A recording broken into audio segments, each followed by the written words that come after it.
Kahit alam na ni Don Pepe na si Don Carlos ang tunay na ama ni Zoe, ay sinubukan pa rin niyang tanungin ang peking apo kung kilala nito ang tunay niyang ama.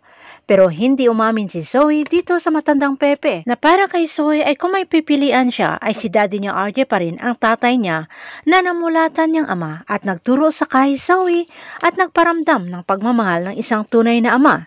Dito naging emosyonal si Lolo Pepe at sinabi na tuwang-tuwa siya noon nang ipinanganak si Zoe. At kahit hindi sila in good terms ng anak niyang si Obeng, ay mahal na mahal ni Don Pepe si Zoe na kanyang apo. At kahit alam na nga ang totoo sa pagkatao ni Zoe, ay sinabi ng matanda na kahit ano ang mangyari ay apo niya pa rin itong si Zoe na mahal niya. Lumambot lalo ang puso ni Zoe para sa lolo niya Pepe at nangako na itatakas niya ang kanyang lolo Pepe, lalo na't narinig ni Zoe ang pag-uusap ng kanyang mami Moira at ni Balahadja na papatayin nila ang Don Pepe pagkaalis ni Zoe.